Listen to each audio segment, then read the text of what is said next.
It's such your favorite auntie Uncle Tennessee's. I'm here to talk uncommon favor. I'm here to talk uncommon favor. I'm here to talk uncommon favor. I appreciate y'all pulling up with me. I don't know. I got a weird message here. Like, I don't know if y'all got the original audio. So let's.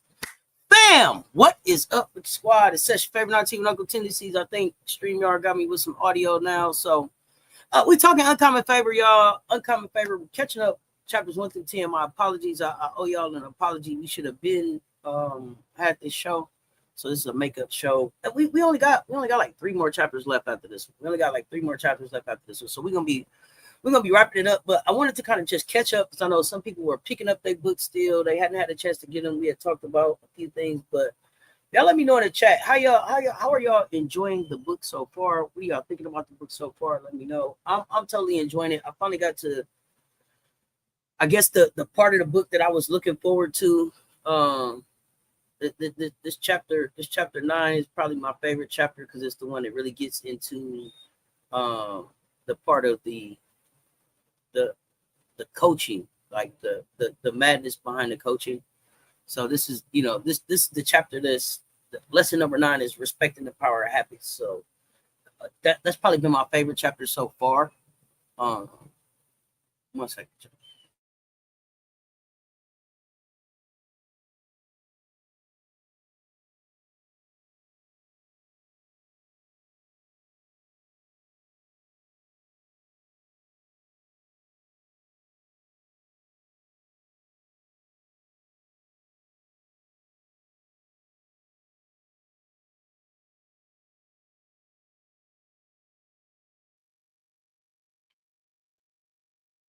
But let's review a few of the chapters. Go back through at least what got us far. Don't move that. So y'all let me know. So lesson number 1 was the disciplined person can do anything. Hope is the ladder. And so far, like every chapter has been like, yo, this is a lesson I can definitely live by. Lesson 1, the disciplined person can do anything. Lesson number 2, hope is a ladder. Lesson number 3 is not where you start, it's where you finish. Lesson number 4, you have to do what you don't want to do to get what you want. Lesson number 5, no one does it alone. Lesson number 6, people over process. That was another good one. I really like that because she really honed in on how it's not. You have to make the connections with the people. And it's more about the people than it is the actual process of getting to the championship or whatever, or anything that you're doing. So the life lessons that we've been getting in these so far, know your worth. She talked about negotiating her salary. Look, sound, feel probably was my favorite chapter before I got to number 9. Because like look, sound, feel to me is like the ultimate of like, yo, I reached it in life, and life is really moving how I want it. I'm only doing what look, sound, and feel good. And if it don't look good, sound good, feel good to me, I'm moving on from it. And I think like that needs the goal of everybody in life. That's the success right there. If it don't look good, sound good, feel good, move around. Definitely enjoyed it so far. Playing a reread with a highlighter in hand. Yeah. So I'm listening to it, and I'm going back through my little Kindle version with my with my pencil highlighting stuff. So she's been dropping some jewels. But respect the power of habits. She talked about especially because this is the chapter where she kind of really talked about like how Malaysia pushed her to be different, right? Look, sound, feel reiterated the importance of trusting your intuition. Oh, absolutely. I agree with that. Absolutely. Trusting your intuition. That's that gut. I don't know why. That's just what my gut say. I'm not. And don't let nobody move you off of that. I don't know. I don't have to have a reason why, because it doesn't look good. It doesn't sound good. It doesn't feel good. And I don't need another reason than that. I don't have to have no dissertation about why not. It look, sound, feel. It ain't for me. Look, sound, feel. It ain't for me. Kiana, I agree. But in the power of habits, I thought I liked that she talked about kind of like her approach in the beginning. So one of the first things that I liked about the chapter is that she talked about how at the top of every season she has her set of instructions, that easiest rules to follow, and I like it because it's what I thought they were. Be on time, communicate, be respectful. She said some other rules within that, but for the most part, be on time, communicate, be respectful. Those are rules pretty much anywhere you go. Be on time, communicate, be respectful. She don't like, but it's other rules inside of that. So one of the things she talked about is she doesn't like players wearing hoodies up in class. She don't like hoodies on in class. I get it. Your face, part of this brand. People are looking for you. People are checking for you. They want you to, when people walk by, they want you probably in front of the class looking engaged. All of that. I get that part. But I like that she tied in the fact that name, image, and likeness protocols also are part of the rules. So where people are making their name, image, and likeness money, I'm glad to know that you're not going to miss no practice to fulfill a deliverable of one of your deals. Like, you're not going to practice because Nike needs you to do something. And I hope that those ladies aren't even put in that type of position. It made me think like that. Like, yo, do you think these brands is calling like, yo, skip practice, don't hit the game, we need you to do a commercial? Do y'all think it's pressure like that? I'm wondering.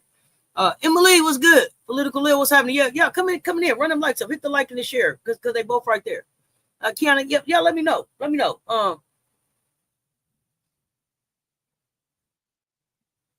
She said, and then she talked about how even though some coaches are like name, image, likeness, it has its pros and its cons. One of the pros is that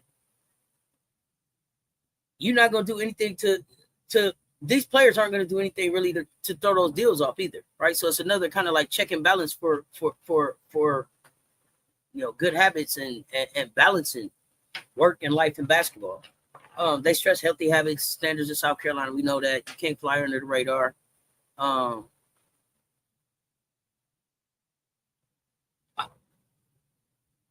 I love that she broke down. The next thing that I liked in this chapter is when she broke down kind of like the recruiting process and how while most coaches is out there selling you a dream and it's fluffy and the scenery and they walk you through and you see you get the best of the best. If they don't win the championships, they probably got the trophies shined up out there.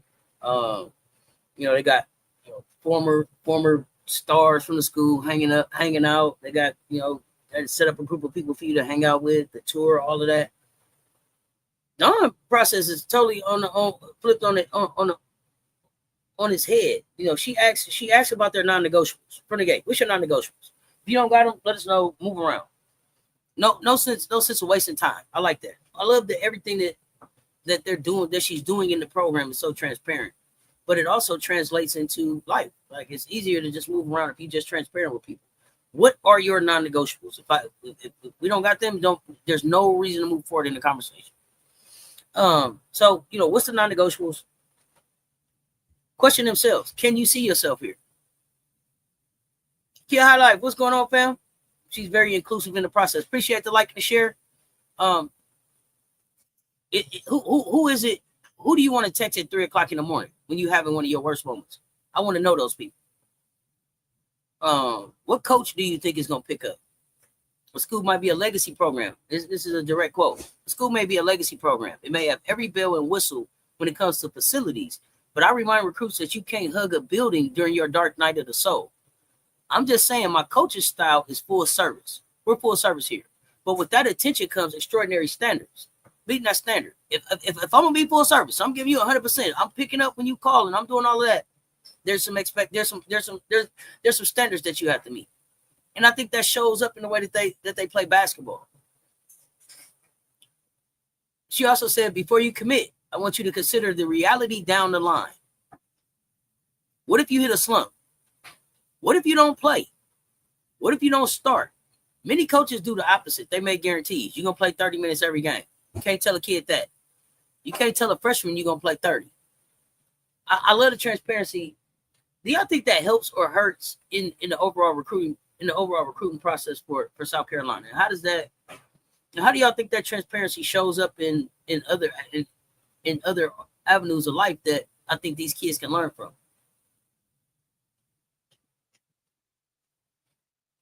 That's what Moki does.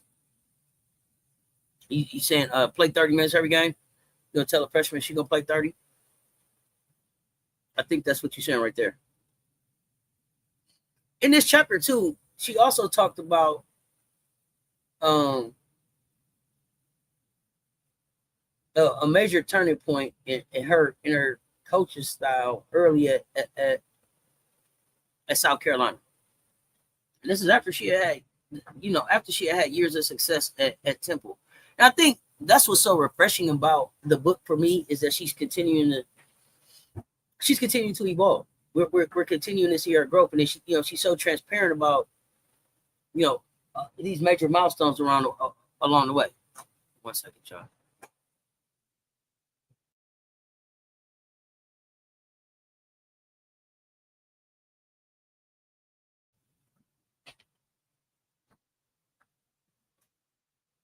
You think you should keep it up front? I think you got to keep it up front, especially nowadays. Especially nowadays when it's revenue shares out there, NIL is out there, brand deals are out there, all of this stuff is out there. Drip does a good job of being up front. She considers her players, young adults coming into the program, absolutely. And then you got to treat them like a brand. They coming in now a business. They coming in now LLC, S corp, C corp, however they coming in. They coming in and trust, whatever it is, however they're coming in. But she talks about how she got to this point of transparency and this communication, and it started, over the years. She's saying that she learned that she had to be open and it's okay, right? Like she talks about she says a major turning point came early in South Carolina. I found a new point guard I thought could lead our team. She caught my eye playing in another coach's system. I sensed huge potential. Naturally, I went all in, reflexively bombarding her with all the knowledge I'd accumulated as a professional. Like immediately, she just wanted to pour everything into this kid because of what she saw in her. Like she said, the idea is to give her everything. And everything that I know as a point guard, I want you to know because I see so much potential in you. And I get that. But like she said, then halfway through the season, this young lady didn't slow down. And she talks about this being one of the saddest things that can happen for coaches when a kid shuts off, or I think she said powers off or powers down, quit performing on the court. And now they're having this talk. She's genuinely sorry, and then she finds out, after she, like she said, said her piece. The point guard is like, "Yo, coach, I wasn't ready. Coach, I was not ready." She said she'll never forget that because it had never once has she thought about the fact that this woman was not at a place in her life where she was ready for any of the stuff that I was trying to really kind of put in front of her. And this is where she said she learned that she had to modify. She was stuck in her old habits, and then she had to stop coaching her as if she was coaching herself. And I think this is one of the reasons that I think a lot of players who've been really successful, like at Dawn's level or even higher, are not able to be good coaches because they're going to coach as if they're coaching themselves. And sometimes the standards that you have for yourself, other players, especially when you're coaching like that, it's not gonna. It doesn't. Especially when you coaching at that level, it doesn't necessarily. How do I want to say it? It doesn't necessarily look good if you changing your ways. You got to be. You can't. When I talk about lay a little bit more, I'll be able to understand it. I'll be able to explain it a little bit better. But it's not what smart coaches do. But it's the only thing. It's the only standard that you know. It's the only standard that they know. Just tune in with the topic. What's up, Mondo? We're talking. We talking. Dawn's book, Uncommon Favor. Are you reading the book, Mondo? Let me know. That part stood out to me too much. Too soon was overwhelming. That can make people shrink under pressure. You didn't intend. Especially when you looking at them and you like, yo, you the one. You next up.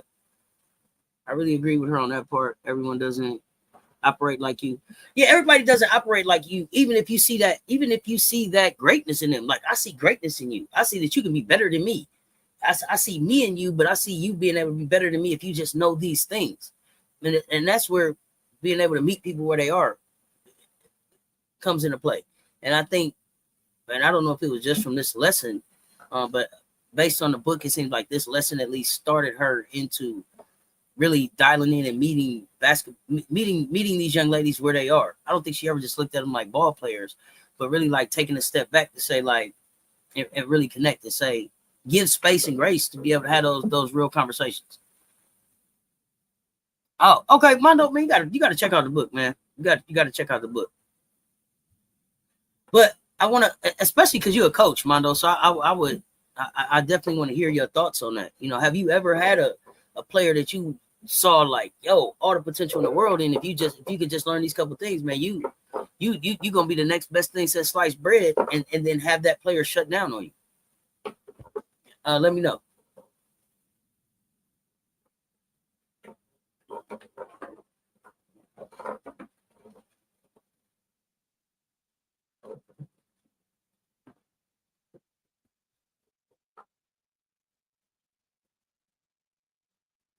The other thing, let me know.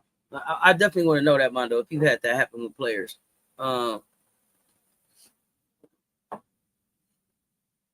She talked about bringing in the NIL.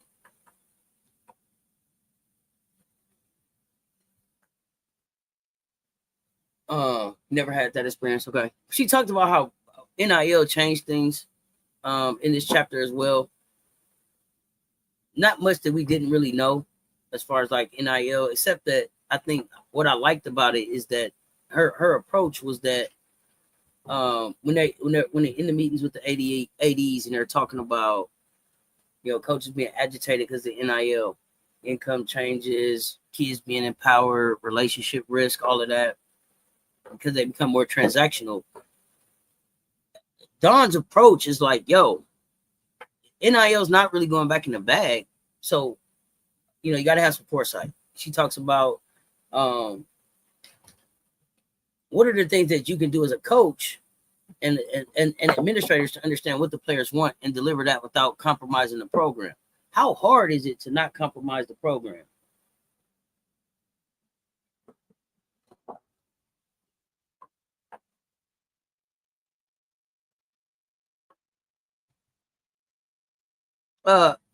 James, you watching the draft? I'm not talking hoops in here, but let me know if CMB goes from South CMB if he gets picked before we get off of here.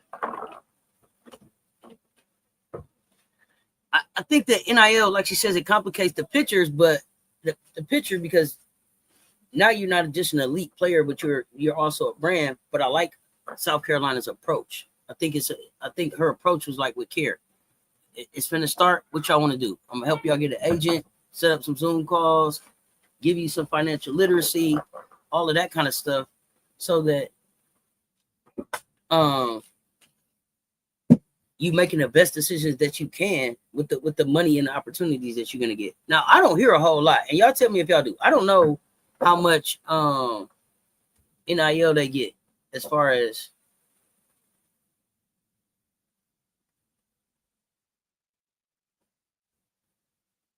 1 second, y'all.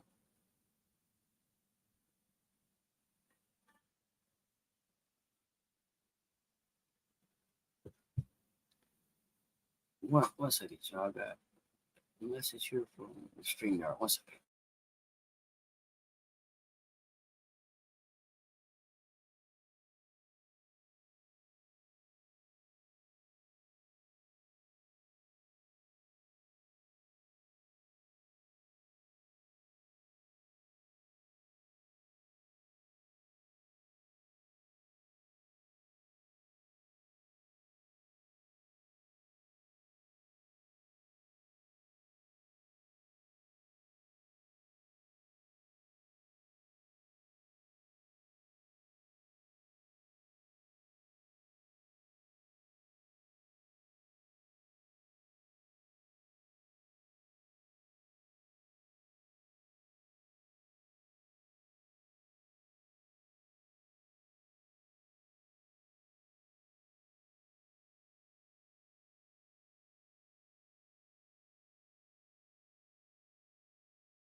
My bad, y'all. My bad.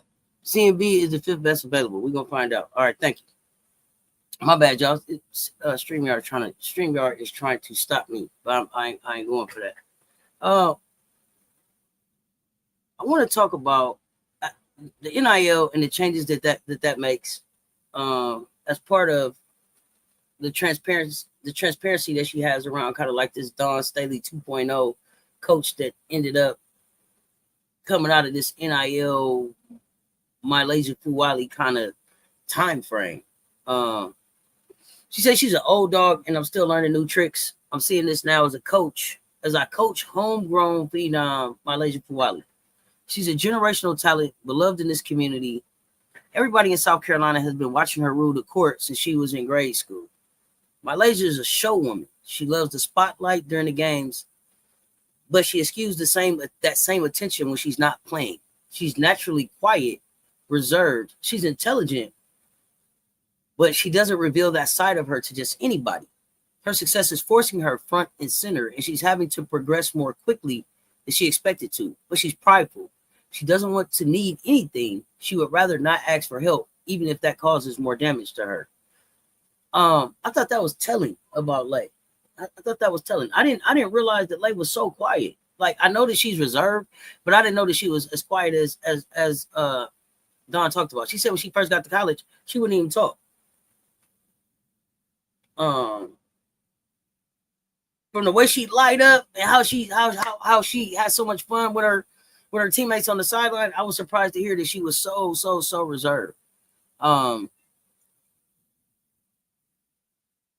think that I'm glad that South Carolina was that Lay stopped at South Carolina before she went to LSU.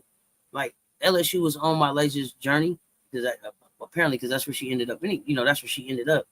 But I think that with the things that Don listed here about her being naturally quiet, reserved, intelligent, but not really just revealing that to other people, forcing her front and center. I think the 2 years that she spent in South Carolina will help her in those areas be successful when she at LSU. Because I think she's going to be very front and center at LSU.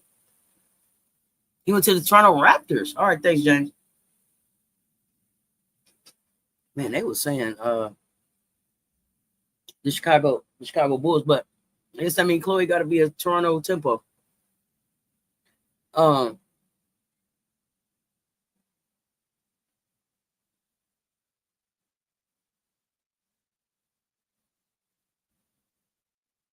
What did y'all think about that? What did y'all think about that? About this section where she talks about Lay? Because she talked about not rocking the boat with Lay. And that most of her interactions was one-on-one. And that she, you know, people, some of her teammates would have said it was preferential treatment. Maybe her teammates may have felt like that, but it was her just kind of knowing how to manage Lay. I felt Coach Don saw herself in Lay. I think for sure she sees herself in Lay. For sure. I think Lay grew. a lot at South Carolina. From the first time I saw her step on the floor in Paris to, you know, us seeing her walk off the floor, you know, for the last time losing that national championship against UConn, I saw so much growth in her. Uncommon book. I got the book a week ago. I'm only on chapter 4, but I'm here to say, hey, it's all good. We just catching up on chapters. I'm talking about chapter 9 because it was so interesting to me. I like that point of view about South Carolina. It was a necessary step. Yeah, you know, your journey is your journey. You know, she's homegrown talent, stayed home, won a championship for home. Forever a Gamecock, forever a champion. Forever a homegrown talent, like forever a homegrown hero, if you will, right? Like she was able to do it. So now what's next? And from what I understand, Lay was on a live recently and say, you know, when she's ready to talk about when she's ready to talk about what took place in South Carolina, she'll do it on her own time. But it'll be how Lay wants to do it, and maybe she'll tell us, or maybe she won't. Who cares? At this point, let's, you know, you that's your team. Put your uniform on, and we're gonna put our uniform on, tip the ball up, and we'll see at the PMAC. It speaks to Dawn's willingness and ability to connect with the person, the player as an individual, not just a number. Definitely a gift, but definitely I could tell from the book, it was a long time coming. Like everything that Dawn went through prepared her to be able to coach my legend for Wiley at the time that she coached Lay.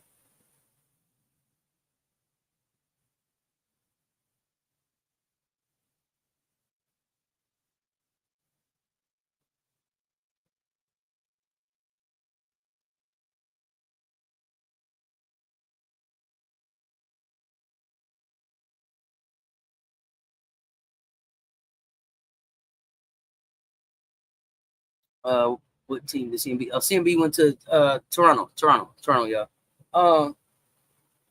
I think it's a gift too. Back to Don. He's saying he think it's a gift.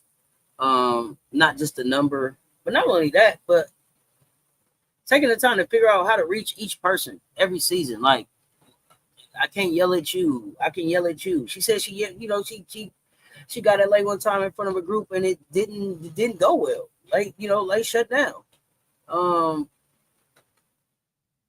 She said, well, I'll read it directly out the book. It says, my Malaysia didn't like the fact that she didn't play a whole lot in the game. It was making us think about it. I had to let her know that 1, it doesn't do me any good to have her sitting on the bench. And 2, 90% of the time in her short career, she's been on the floor at the end of the game. You riding the bench means somebody else is getting it done. Be happy for them. Don't say things you'll regret. And when she asked for feedback from the whole team about the dynamics after that game, Malaysia spoke last. She admitted she could have handled things better. That went a long way with the team, and a baby step toward a better habit. But that's a habit that now Lay has, and something that she has in her bag that'll be able to show up at LSU. So she says, as a coach, it's important for me to create systems that players can call on in their darkest moments to instill the resilience they need to fight their way out. If you can't dive into a new habit, stick in your toe. then try your foot, then your calf. If you trust the process, stay hungry, do the work, you will conquer your heart's desires. Yes, there will be some suck along the way. It's part of your journey to becoming exceptional. That's in anything. That's in anything. This is why I love sports, because it applies to anything. If you take that approach to any damn thing you want to do in life, you win it. You win it.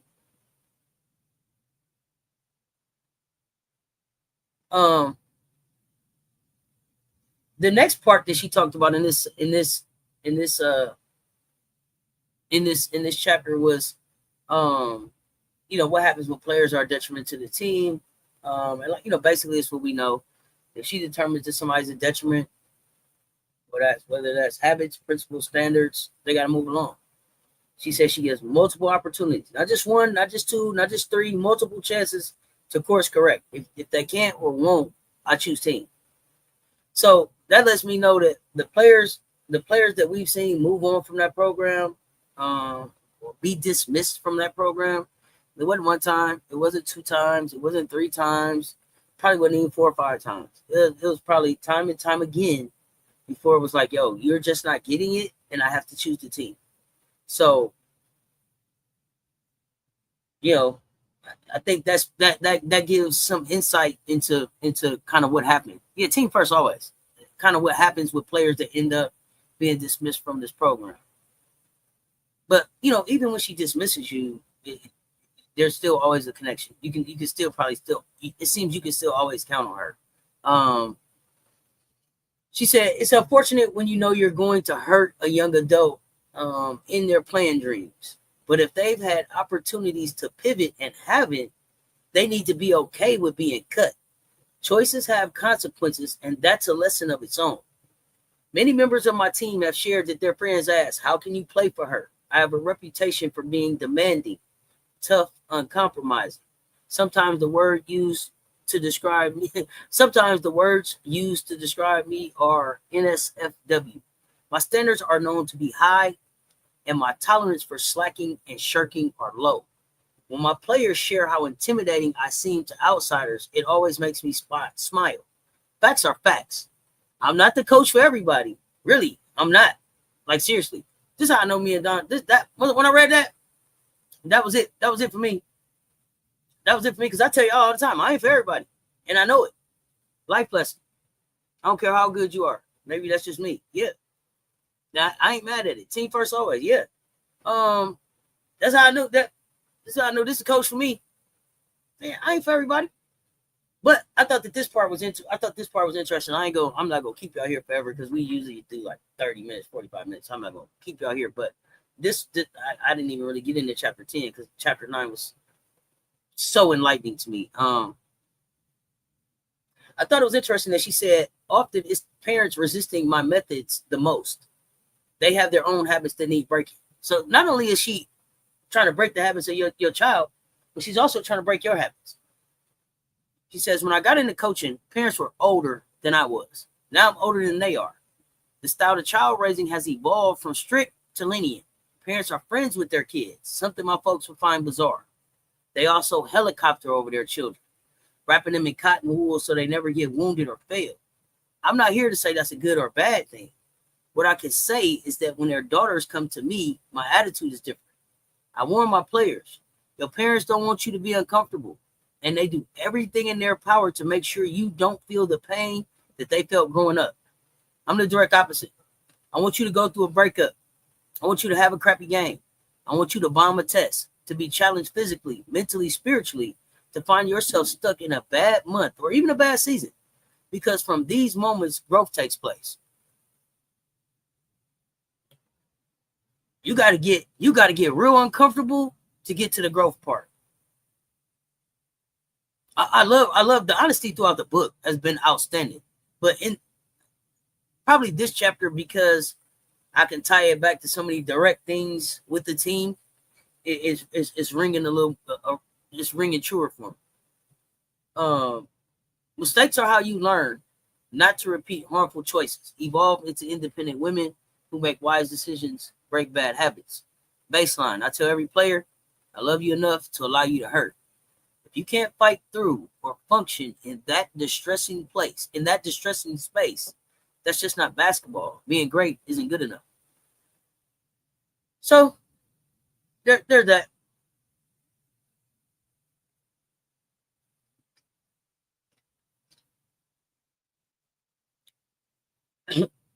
She also talked about Asia. She also talked about Asia in this chapter. How you skipping chapters? She also talked about Asia. Again, I'm not gonna keep y'all here forever because I know we got basketball coming. But this will probably be the last little section that I'll read, and we can come back and talk about it, or y'all let me know where y'all want to go from here. If y'all want to talk some more about these chapters, or if y'all just want to go ahead and finish the book, let me know. But Columbia local Asia Wilson was the #1 high school player in the country when she graduated. South Carolina was on the come up, but much bigger programs were chasing her. I felt in my bones that as a top recruit, she could be the player who really pitched our program into the future. Signing Asia at home would help legitimize USC basketball. There was a moment when she was deliberately leaving for another school, and her mother said, well then, you go down there and tell Don freaking Staley that you're not going with her. You deliver that news because I'm not. We put Asia in a position where it was hard for her to tell us no. We built a great crowd. We were making it to March Madness, inching closer to the Final Four. Between her mom and me, she was getting pressed like a panini. It worked. Asia came on board, and with her stellar contributions, we won the NCAA title. Now she's got a statue at the Colonial Life Arena, and her jersey is retired. If she wanted to move home, she could run for mayor.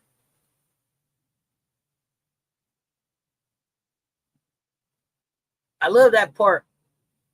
I love that part of this book, probably because I read Asia's book, and I was so moved by Asia talking about how close her grandmother lived to the school and having to walk all the way around just to go to the store. Like when you can just cut straight through. We love a good cut through. We cut the path. In Detroit, you got the alleys, good cut through. Mayor Angel Wilson. I like the sound of it. If you know, you know. So, like to think, like I got to go to the store and I can't walk through here. I got to come all the way around. That's lame. So to see that all they went through to get Asia just to be there, Asia didn't even want to be there. Asia was going to do something else, but they put her in a position where it was hard for her to say no. Uncomfortable, but look at the greatness that came from it. The greatness that came from it. Like Asia's the best. Asia's the best fucking player in the world. The best in the world. Argue with me in the chat. You tell me somebody better. Yeah, that way. And then she talked about Aliyah Boston. Aliyah Boston, another player who was rock solid. Her character unimpeachable. Aliyah shares that Kobe mentality. Kobe was a greedy athlete in the best way. He wanted it all. Aliyah wants that too. I don't see none of that in Aliyah's smile. They call her, Guess Jesus Loves Me. But in the way she played, you can tell. She wanted all. That's her name in the books. The first interview she had when she came to South Carolina, she was getting compared to Asia. And she said to me, I don't want to be Asia Wilson. I want to be Aliyah Boston. Actually, Aliyah achieved some goals Asia didn't. There aren't many players who develop in front of your eyes, rising higher every season. Aliyah somehow dominates while staying sweet. She's a rare combination of lethal skill and miscongeniality. I give all credit to their parents. They engraved solid habits in their daughters well before they crossed my path. Neither Asia nor Aliyah's mother abided any nonsense. They made my job easy. At the end of the day, coaches can only control standards. A coach's responsibility is to be as consistent as possible in their habits while navigating the habits of the unique players on their rosters. I'll stop right there. That said it all for me. That said it all. I mean, she goes. I mean, we could go on. We could continue, but I know we got basketball coming up in about 30 minutes. Okay, I'm really skipping to chapter 9 and circling back. Yeah, I mean, listen. I mean,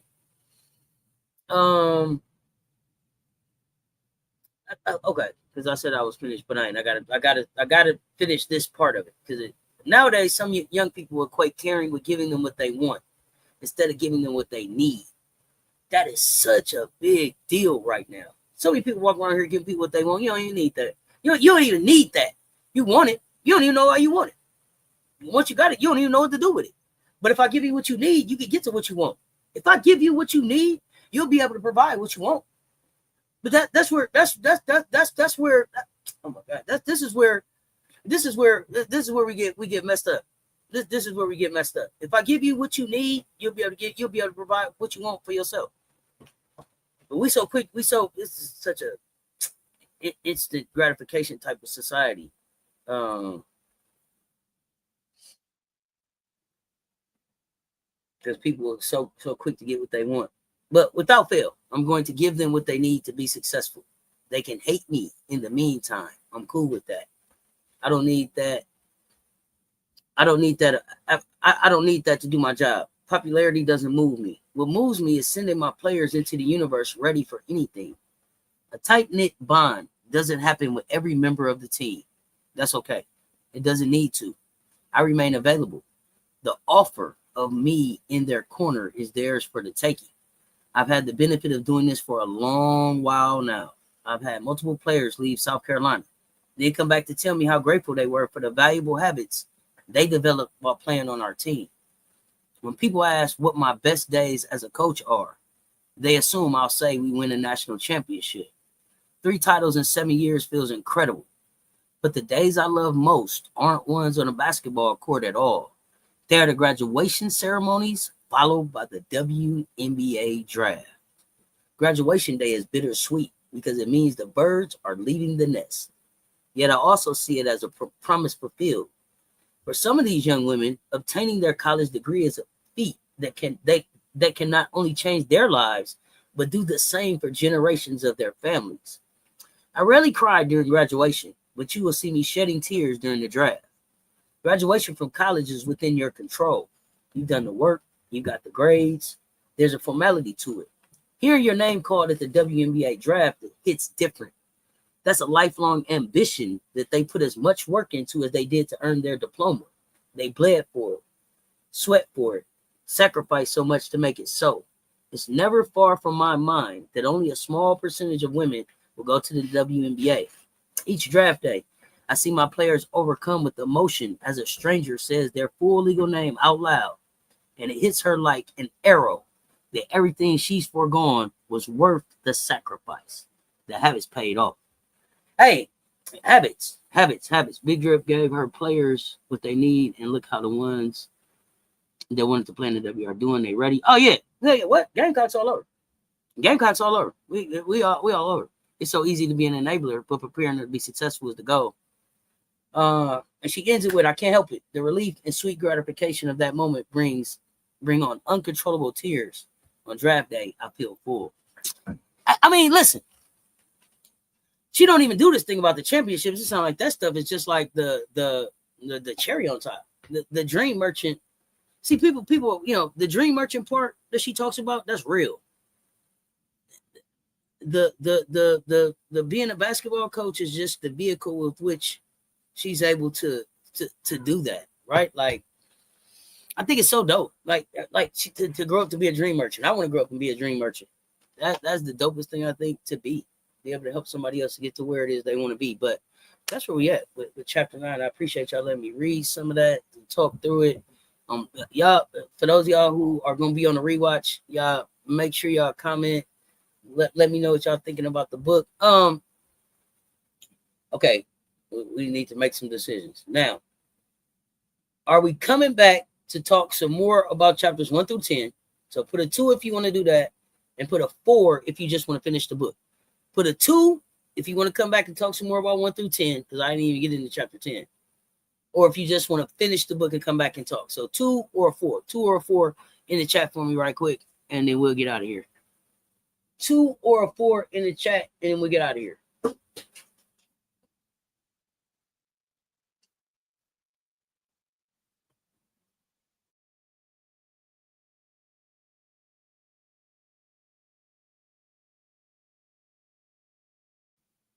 All right, I got a 4. I think that means we're gonna finish it up and come back and talk the book. Is that what's happening?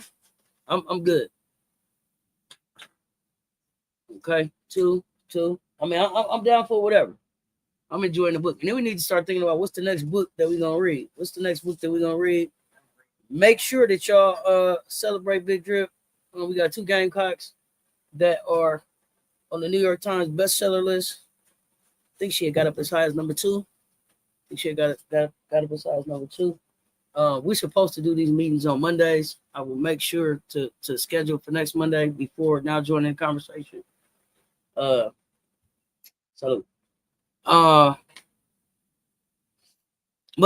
y'all, and then y'all put some thoughts on some books. I don't know who book to read next. Candace Parker.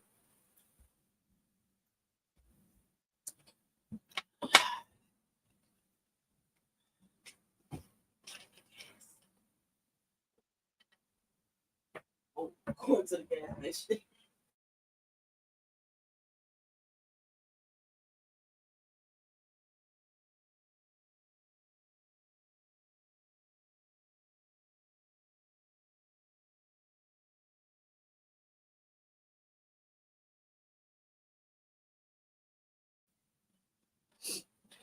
Okay, so I see 3 2s and a 4.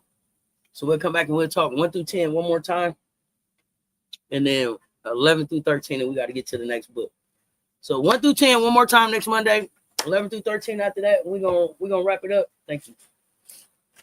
I appreciate y'all pulling up. Pull it back up. I appreciate y'all pulling up. Wait a minute. I'm getting a weird message from. I'm getting a weird message. Let me get a 5 in the chat if y'all got audio on me right now. Let me get a 5 in the chat if y'all got audio. Don't know that y'all got audio. Wait a few seconds to see. Let me get a 5 in the chat if y'all can hear me. Okay, good. Okay, good. Streamer, I was saying wasn't no sound. Okay, so we're gonna finish. We're gonna talk 1 through 10 again next Monday. 11 through 13. After that, we're pulling back up for hoops in about 27 minutes, and then we'll have Coach Coleman at the end of the show up for pick'ems and scorers.